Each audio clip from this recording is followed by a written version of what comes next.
Hi, Hamish here from mortgagesonline.co.nz. I thought it might be a good time to put on this live session to help some first home buyers in the market. Now that the market is probably, we could say, it's slowed a little bit. So I'm lucky enough to have some of my clients come in today to share their own experience with buying their first home. So this is Scott, Kyoko, Zamir, Chris, and Nicola, who actually puts out a weekly newsletter to help first home buyers, and it's called buying for under 650 and all, something like that, right? What's it called? First home buyers insider. Getting home first home buyers insider. Yeah, so I thought it'd be good to have Nicola here as well. She does a bit of coaching as well for home buyers, first home buyers. I guess it's always a daunting experience when you're buying your first home. There's a lot of pretty steep learning curve, and then you've got a lot of different opinions and things out there. You've got to handle the mortgage side of things and then the actual buying process, the legal side of things. So Scott, how long did it take you to kind of get to know the market before you felt you were ready to buy your home? For us, it wasn't too long. We sort of figured out where we wanted to live, and we were able to compromise like what we wanted. We wanted to live in the area we live in, so we've got a small house, but we sort of knew our price range anyway. And yeah, I think once we decided to go, it only took probably about 6 weeks before we attended our first auction. We looked at some other houses. They weren't suitable for us, so we picked one, and we went with that, and we were lucky enough to get it through auction. So for us, probably about only 6 weeks to 2 months. Oh. But the market itself wasn't the activity in the market was a bit down, so I think we were quite lucky in that regard. Yeah, because auctions were quite they were a lot more popular last year, and I think they've slowed down on that front. Extremely popular. I think I went for my auction, and there are quite a lot more people as opposed to you would see now. And even the bidding process was quite intense as opposed to how it has slowed down lately. But it's not an easy process. You've got to understand what you're doing. Even if you're the highest bidder, the reserve is too high, you still don't get the house for what you've bidded for. And I think it's a learning process, and you buy a house only once, so you've got to be very cautious at the same time. Yeah, and I mean, any tips for auctions, Nicola, even though they're a bit rare now? My best tip would be to go into the auction room knowing exactly how much you have to spend, and just don't go above that limit. Know that you're making the right decision. So, and after that I would say, bid strongly, bid confidently, like you own the place, like you know exactly what you're doing.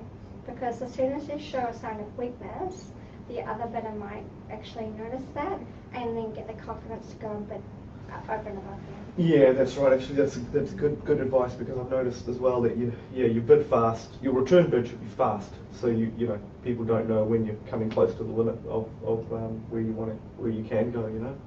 Exactly. But how many of us bought through auctions? We did. Yeah. You kind of bought through an auction, eh? Kind of did. I went there without being able to bid and hoping that would just be passed in, and it just worked out perfectly. I was the only one there interested in the property, and I was able to make a conditional offer after the auction, so it kind of worked out in my favour. It was good. It was still quite nerve-wracking, even though I was only one, because I didn't really understand the whole process of auctions. It was my first ever auction, but it worked out. You almost need a practice auction to. Yeah, I would strongly agree with that. I mean, my advice to first-time buyers is to go out there and at least have a look at 5 auctions. Yeah. And even if you can, get familiar with the auction room and find out where you'd sit and stand, how you'd bid, what you'd do, and because your bidding strategy can make a real difference between buying a home and not buying a home. Yeah, and is there like, do you think with yourself, Chris, do you think your criteria or expectations, did they change along the process when you were looking for a home? Definitely. I started probably a couple of years ago, kind of researching, like daily Trade Me visits, without being financially ready to actually jump in there. I was kind of doing my own research, so I was keeping a close eye on it for a good couple of years before I was actually ready. And then when I was ready, yeah, areas changed. The amount of money I was actually able to borrow changed, so I was able to actually look in different areas. So yeah, absolutely. Yep. And did you find you had to compromise on anything through Yeah. the process, or? For sure. I mean, I wanted to get somewhere near public transport that was a freestanding house and a freehold section, and at the end of the day, it was almost impossible for me as an entry-level buyer to get all of that, so I had to compromise. And in my case, it was just the public transport thing. So yeah, absolutely. Yeah. Did you? What about yourself, Samir? You bought. Yeah, I mean, it didn't really took me quite long for me to get into it. I think 3.5 months was the maximum when I started looking into it. Prior to that, it was making sure that I can actually afford a house, because that is something that you sort of keep planning for. Then I did, and all of a sudden went for an auction and decided, well, yeah, that's it. Looking at the condition of the house, it was not great, but at the same time, the price that I paid for it, I thought it was worth in that particular market, and we ended up buying the house. Do you think it's strange, like what you think? Because I know with my first home, when I bought it, I couldn't. I had a valuer. I talked to a valuer, and they actually thought that maybe the house was worth a lot less than what I paid for it. But then, as you know, I think I paid $500 for it. And at the time, I think my friend who was a valuer said, "Look, I can't value anything that's street for more than $450." So there's quite a big difference. But it's strange that after a few years, 4 years, you kind of look back and it like you don't really remember that you paid too much, because the price sometimes moves so much, over time. Well, I totally agree with you. It depends upon what you're going to do with your house. If it's somewhere you're going to live, regardless of whatever you've paid for it, you won't regret later down the line, because you're not looking at reselling it. You're not looking at, putting it out in the market. I think where people regret it is when they get something that's maybe got issues with it. Exactly. Yes. You've got to be really, really careful about what you're buying in the first place. Do the checks beforehand. I talked to a lot of first-time buyers who said, "I wish I had my lawyer look through this," or "I wish I just paid for a builder's inspection." And yes, it does cost money, but it's peace of mind at the end of the process once you own the home. Yeah, is there anything you guys think that you wish you knew about before, looking back on what you bought and how it went down? Anything you wish you knew about beforehand? Wish you checked? For us, or me as such, I went to the auction and we won the first house we went to auction for, which people clapped and it was great. I wish I'd understood the auction process, because I didn't realise that the highest bid doesn't leave the house until it's passed. Exactly. Until it's met. And what you were saying is, what you were saying, Hamish, I might have paid more than I could have probably got it for. Not by a lot, probably maybe $5,000 or something. But I don't think that's a problem, because it's probably already got up in value since I've owned it. So I think the price is relative to what you can see the potential for me personally. Like when we went to the open home, it did need some work. Yeah. But I thought once it had done that work, once we have done that work, it'll look great. Yeah, we go see the potential. Yeah, so we were sort of like, we think it's worth this to this, and I was quite happy to have paid that to get where we are. Yeah. I used to work as a real estate agent at Barton & Thompson in the mortgage sales team, and one of my responsibilities was to sign out auction documents once someone had bought a home. And I can tell you, virtually everyone thought they paid too much for a property. They all needed that little bit of encouragement of, have I done the right thing? Is everything okay?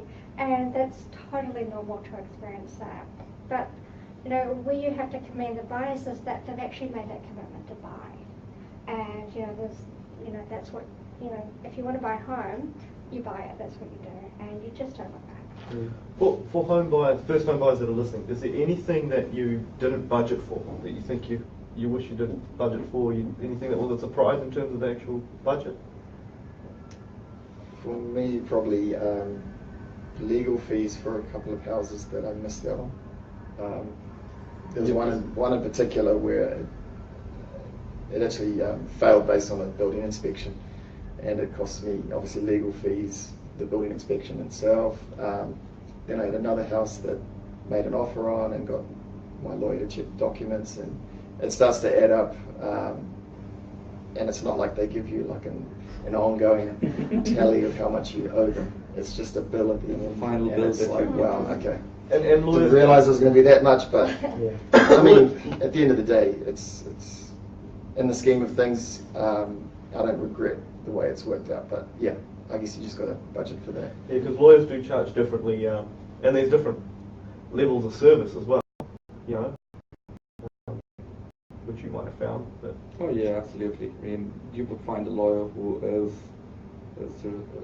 ridiculously expensive. You would find lawyers who are very, very cheap, and the difference between the services would be reflective. We were lucky enough to find our lawyer, which was the solicitors were quite good, really reasonable, very reasonable, and effective service as well. So I think that is something that first-home buyers have to sort of do their own research as well. Talk to people, as many people as you can, because the minute you start talking to different people who've already bought houses, Yeah. you'll come across people, oh, I paid $5,000, oh, I only did $2,500.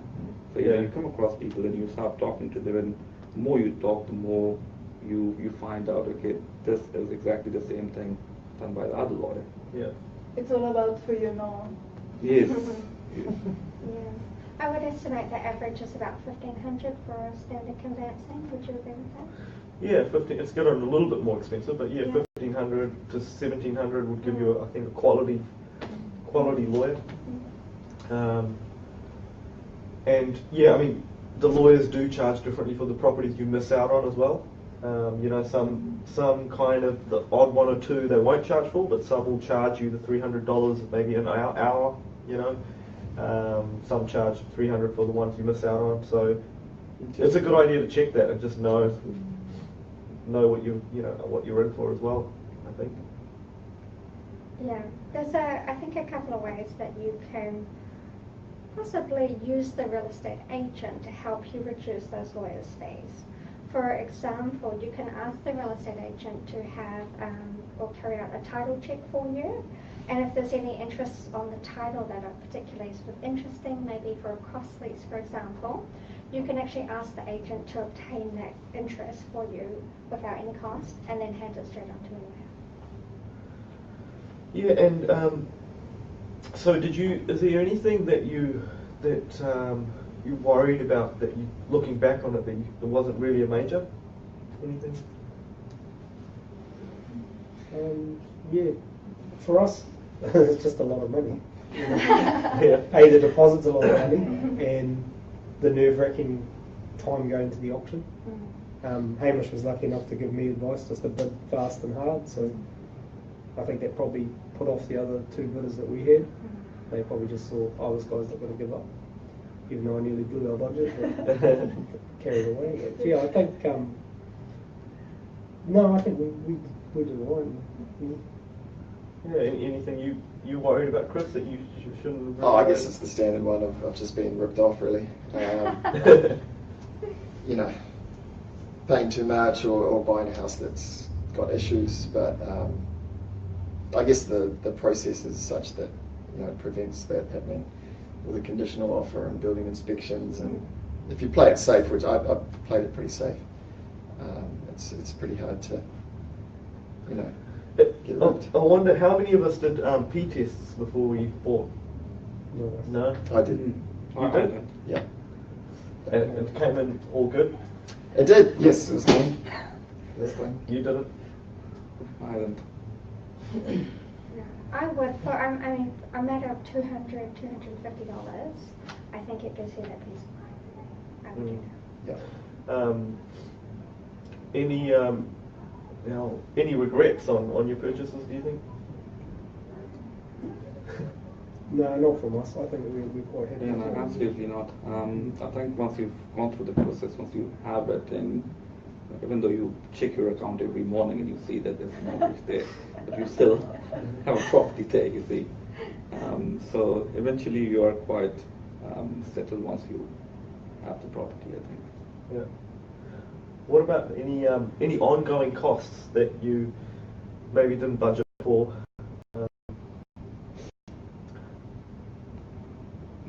Well, I think rates are taken into consideration, and apart from that, not the increase that is going to come along with it, the 2.5% increase that's going to go up, but I helped out a first-time buyer through my course, and he was living with a family member at the time, and what he hadn't budgeted for was actually purchasing all new furniture and equipment for moving into a home. So if you're renting or living with someone else, that might be a matter of buying, with your electrics, furniture, and fitting out the house. And he actually calculated that came to $10,000. So, that's a huge part of the deposit to be taken out of. Yeah, the furniture and things. You often don't think about that kind of stuff, eh? Because a lot of stuff doesn't work with all types of houses. So owning a house, I think ongoing is not hugely expensive, apart from the interest rate, which is pretty low at the moment. I think for us, like the difference in renting where we were, which was kind of around the corner from where we ended up buying, it's not a huge difference. I think it works out to maybe $150 a fortnight more owning than renting. Wow. The house was bigger, and our house is smaller, but we own it, so at least we're not paying dead money. it's your own house, Yeah, exactly. And If I want to kick a hole in the wall, You can do You it. can, yeah. If you wanted to. yeah, it's my house. Yeah, and I think that's a real misconception in Auckland, that it's too hard to buy your first home, and I completely don't agree with that. Look at you guys. Of course it's tough, but there are options out there, and you guys have just said that you're not paying that much more in a mortgage in your cost than if you're renting. Yeah, a lot of people also think that you need the 20%, right? Which it gives you much better pricing, but you don't really. How many of us bought the first home ever with less than 20% deposit? Less than 20% deposit. I did. Yeah. Me too. Yeah. So, it can be done, and there's a lot of good packages out there now as well with the Welcome Home scheme. KiwiSaver. You can buy an existing home for less than $600 pretty easily under the Welcome Home scheme if you fit certain criteria. Brand new home under $650, which is really impossible. But your newsletter you put out. Yeah, sorry. You actually find a lot of properties under $650 that you put out every week, right? That's right. So every month what I do is I send out a summary of 5 homes that have sold around 5 Auckland suburbs. And those are Newland, Te Atatū South, Otahu, Mount Wellington, and Glenfield. So all around Auckland, homes that have sold for $650 or less. And I always hear back from people saying how surprised they are at what that money can buy you. And so under $650 for those kinds of areas, what kind of houses you're looking at, units or? Actually, interestingly, over the months that I've been doing this, I have seen more opportunities with first-time buyers. So just last month, you could buy I found an example of a 3-bedroom home on a full-size section in Newland for less than $650, and same out in Otahu. Yeah, so they're up there. But yeah, I guess around that 650 mark, you're probably looking at a 2-bedroom professional unit, single garage on across that section, but maybe reasonably presented. And yeah, so any other tips you think that that you would share with first home buyers? Anything you could have done better, do you think, when you bought your first home? For me, I guess understanding what to look out for in a property as far as risks. Yeah, like I said earlier, one of the properties fell over because of a building inspection. It was due to retaining under the house that wasn't secure and hadn't been done well, and it was just something that I hadn't really considered, and it cost me quite a bit of money in the end because it fell over for that reason. I guess it was a learning experience. I knew what to look out for in future properties, but I guess if I'd known that earlier on, I probably wouldn't have looked at that house. Yeah, I guess what you can look back and say is, thank God I didn't. Yeah, oh, exactly. Thank God I got the inspection and thank God I didn't. Yeah, exactly. I think I agree with how Nicola mentioned right at the beginning. When a person goes into buying a house, you've got a budget.